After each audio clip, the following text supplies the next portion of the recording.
Сейчас мы себя вообще жанрами перестали ограничивать, абсолютно. Сам язык, он мертвый. То есть нет прям носителей этого языка. Выпускаем альбом и едем в настоящий большой-большой тур. Я осуществляю свою мечту. Мечта Наташи осуществляется, я думаю. То есть мы реально свои мечты воплощаем в жизнь.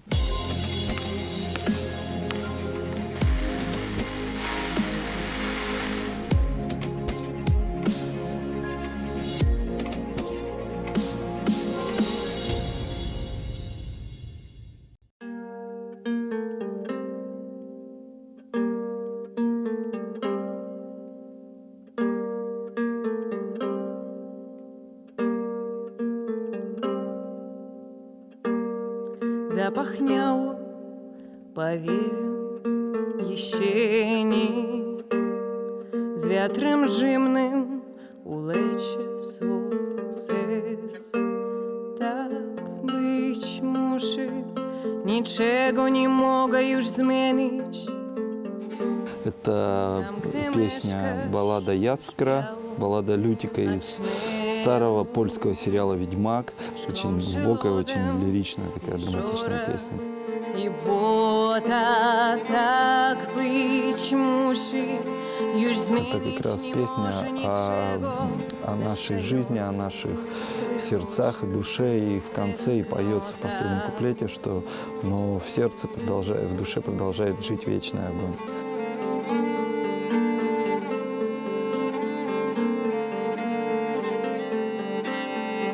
Я вообще языки плохо знаю, я хорошо знаю фонетику. То есть мне легче звуки воспроизводить. То есть, а по грамматике это все, извините, у меня даже с английским проблемы.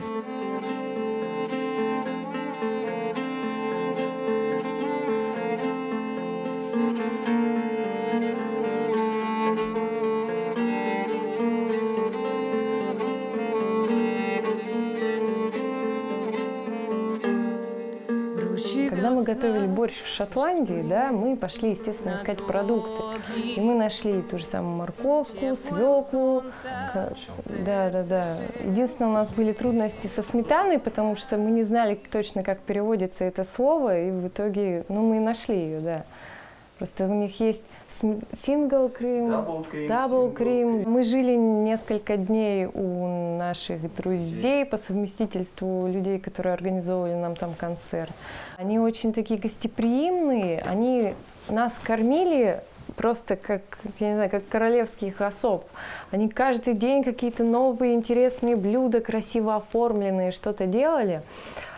И поэтому мы как-то, нам же надо как-то их отблагодарить, и мы им предложили, а вот не хотите ли настоящий наш борщ сибирский? Вот, естественно, им было очень интересно, и мы для них его приготовили.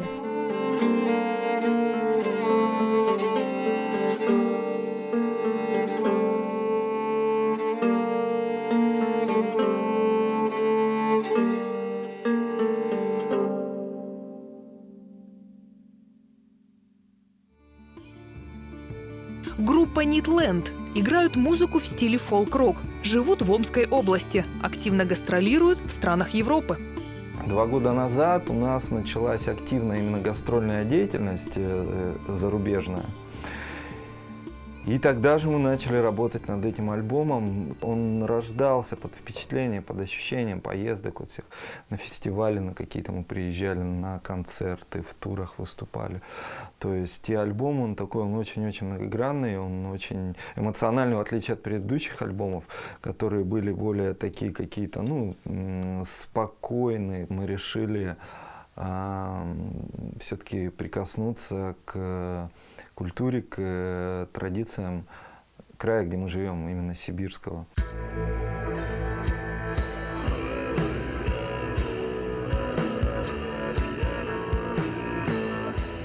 Это как раз хантыйские песни, тоже в аранжировке, в такой более традиционной, с использованием традиционных инструментов, тоже там бубны, варганы.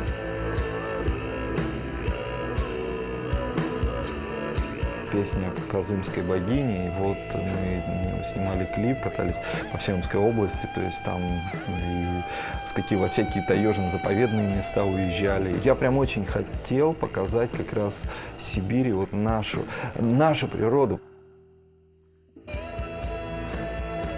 Мало где в мире природа сохранилась в такой первозданности. Свою родину показать хотелось.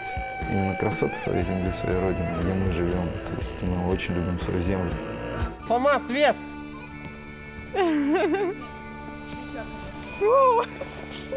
Давай, с Богом. Я почки застудила. Фома, иди вытаскивай человека. Давай еще разочек. Не кипишуй, все ништяк. Я как будто дым. Спецэффекты, которые вы заслужили. Так а ты хоть бы в этот самый рек нажал, блин, сынка. А то ходит, смотрит в объектив, а толку-то нету. Спереди поправь, пожалуйста. Да-да-да, вот здесь, прям перед камерой. Угу. Во-первых, зимой тяжелее сниматься всегда. Всегда, потому что, да, элементарно костер, просто не загорается костер, все. И мы 2 часа не могли зажечь костер. То есть у нас люди мерзнут, кони мерзнут, собаки мерзнут. У нас все равно какой-то есть график определенный, которого мы должны придерживаться. Неважно, то есть ветер, какой мороз. Актриса, вокалистка должна быть в костюме, в концертном костюме на съемочной площадке, стоять на обрыве над рекой. То есть неважно, что ее там пронзает ледяной ветер, но она не должна этого показывать. Музыкой я начал заниматься, когда у меня сломалась моя первая Sony PlayStation. И мне кто-то из ребят говорит: да давай, ладно, говорит, поменяемся. Я тебе, говорит, электрогитару обменяю на сломанную. Я говорю: окей, давай. Первую электрогитару Aelita 2. То есть советская гитара, она никакущая абсолютно. Сейчас я понимаю, что это инструмент красивый, может быть, для украшения стены в каком-нибудь винтажном баре. Но когда я автостопом путешествовал и вернулся, и сразу же спустя месяц после этого я собрал свою первую группу. Мы Металлику и Арию играли в Калачинском доме культуры.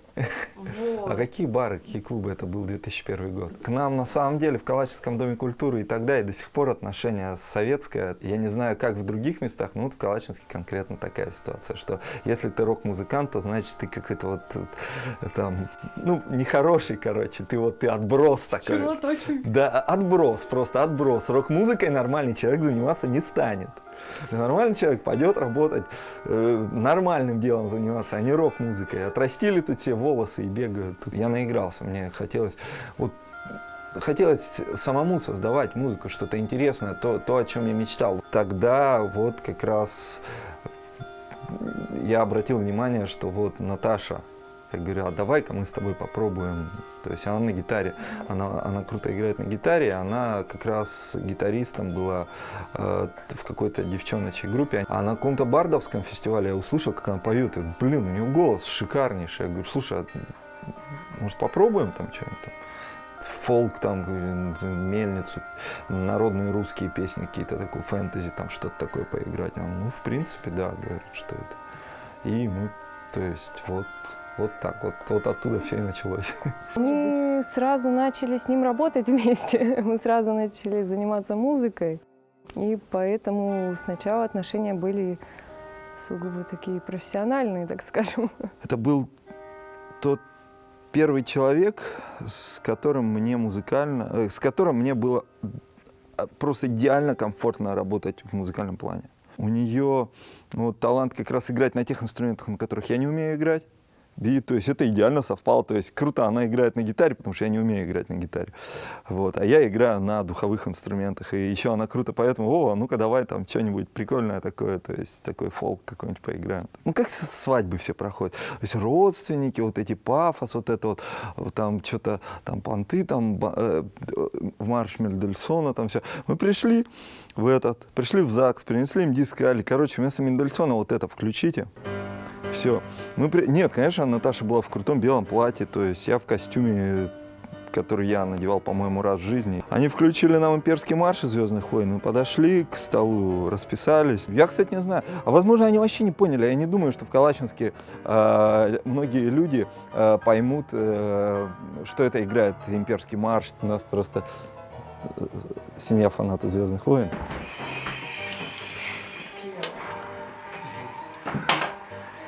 Йода. А синим, по-моему, это Оби-Ван Кеноби.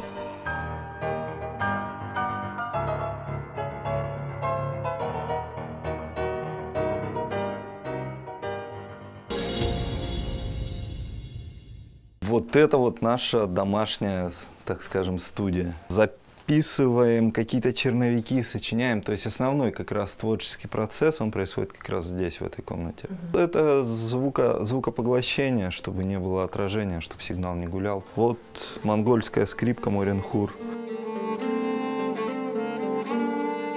Это этнический инструмент, да, это этнический смычковый инструмент монгольский.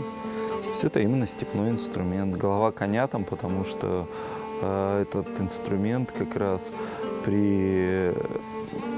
есть на нем можно имитировать звук конского ржания. Там 2 струны из конского волоса. То есть можно было взять виолончель и играть на виолончели, но есть определенные нюансы. Во-первых, из-за формы корпуса звук, из-за материала струн звук другой, то есть сам звук. То есть у этого более архаичный, более такой какой-то древний голос, самозвучание, вот такое атмосферное, такое объемное. Да, я у мастера заказывал, который живет в Туве, как раз недалеко от границы с Монголией. Мастер, он изготавливает конкретно различные этнические инструменты, тувинские и монгольские.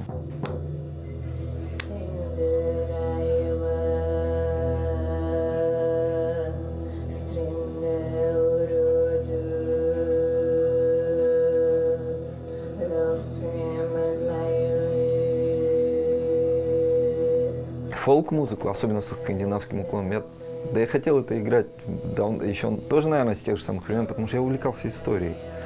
То есть это от этого пошло. То есть какие-то необычные инструменты, ты сама понимаешь, что Калачинск, живя в Калачинске, в глубинке, кого для нас тогда представить себе, например, то, что я буду играть на волынке, да, это было чем-то нереальным.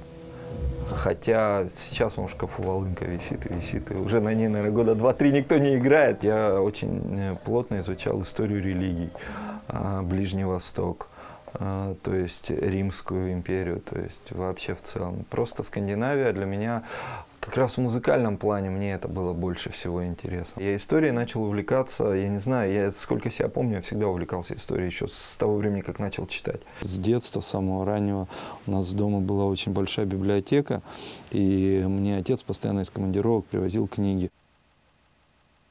Был университет педагогический, Омский педагогический университет, исторический факультет. Я горжусь, что я отучился там. Тот фундамент мощный, исторический, именно академический, мне дали мои педагоги, которым я безумно благодарен.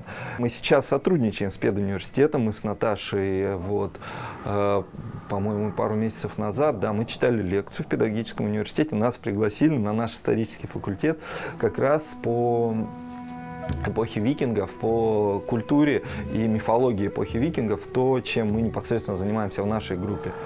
То есть это было вообще круто. То есть когда нам, да это же мечта была просто когда-то в университете сидеть не за партой, а стоять и... То есть знания в головы. Тяжело в этом плане работать древнеисландским, да, его также называют древнескандинавский, древненорвежский, мы его зовем древнеисландский. Сам язык, он мертвый, то есть нет прям носителей этого языка. Самый близкий к нему – это исландский. И так как исландцы, долгое время были законсервированы, то есть этот язык, он не так много получил этих изменений извне.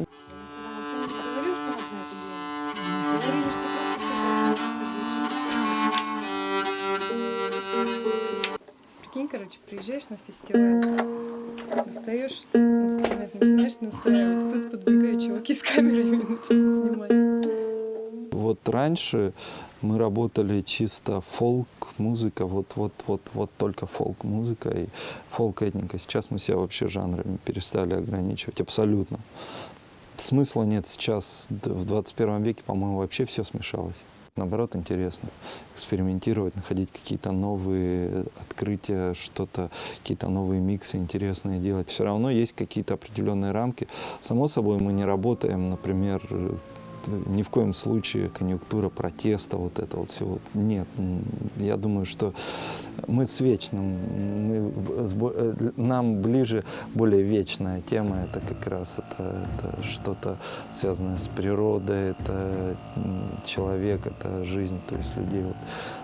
Все равно с уклоном в Средневековье и в более ранние времена. Эта музыка для определенных ситуаций в жизни, для определенного настроения, она идеально подходит. Когда в лесу находишься, но я люблю больше это играть в лесу. То есть я люблю, когда вот просто я беру инструмент вот свой основной, вот смычковый, я могу уйти там немножко от лагеря в лес, просто сесть где-нибудь у дерева и сидеть играть, и это такая полное погружение, полная медитация.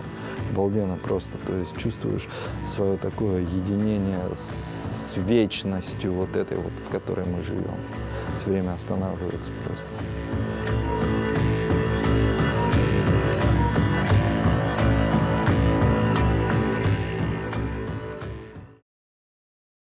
Я видела одно из ваших выступлений, где ты играл на кусочки сруба дерева. Да, веточками. Потому что это звучит лучше, чем барабанные палочки по барабану.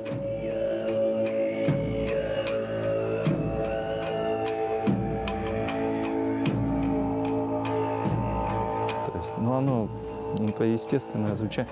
Трудно подобрать звук. Это идешь в лес и собираешь вот эти сухие куски дерева валяются, берешь ветки какие-то и ходишь вот по лесу и ветками по вот таким штукам, по каким-то кускам дерева стучишь, подбираешь звуки. Мы во Франции отыграли. Мы обычно, если, например, это полено привозим с собой, нафига я его назад повезу?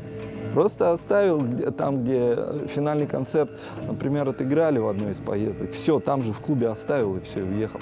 Нам пишут: ребята, вы свой инструмент забыли. Я говорю: какой?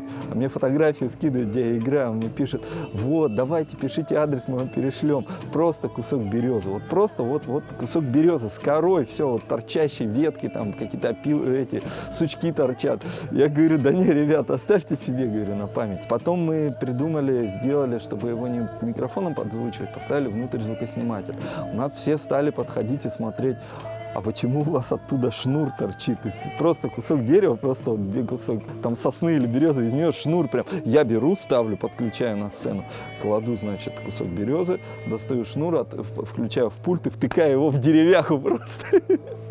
Реально люди подходили, фотографировали, смотрели: о, как, вот, музыканты, техники, то есть интересно. Там, полено Фендер там какая-нибудь. Было такое. Сейчас как бы вот поедем, новое повезем.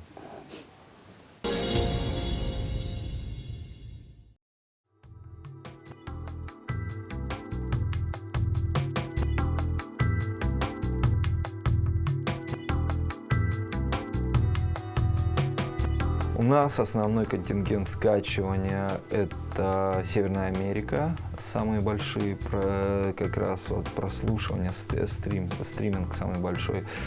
Это Северная Америка, Франция и скандинавские страны.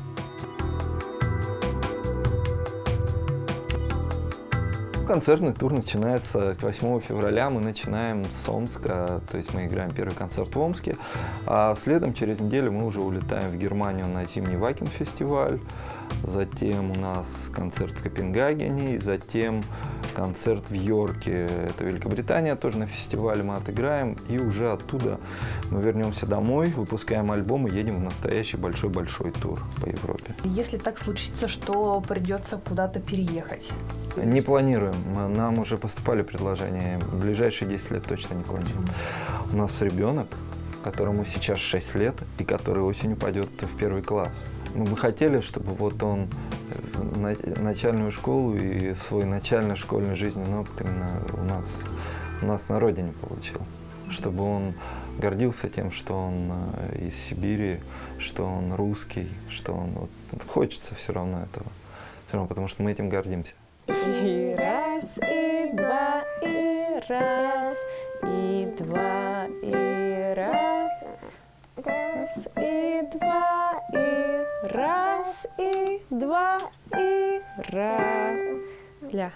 Раз и два, и раз и два, и раз и два, и раз. Нам тяжелее, чем ему. Он находится в то время, когда мы где-нибудь в разъездах, он находится с моими родителями. Очень скучает, и мы очень скучаем по нему. Очень тяжело знать, что твой самый-самый любимый человечек, да, вот вся твоя жизнь, вот это вот одно, вот это крохотное создание, которое в себе вот все самое лучшее содержит. Он где-то за 7000 километров от тебя, где-то там, вот, и ты не можешь подойти к нему, но я думаю, что он знает, что мы его любим. Мы все равно все время стараемся ему это показать, и все здорово. Мы его не ограничиваем. Короче, мы его не ставим ни в какие рамки. То есть ребенок, который... Мы его не ограничиваем морально вообще никак. Единственно, да, конечно, он знает, что такое хорошо и что такое плохо. Он знает, что такое справедливость, он знает, что такое, то есть ответственность за свои поступки, за свои слова. И он, как бы, исходя из этого, мне очень нравится. Ну, короче, вот он – это отражение нас двоих.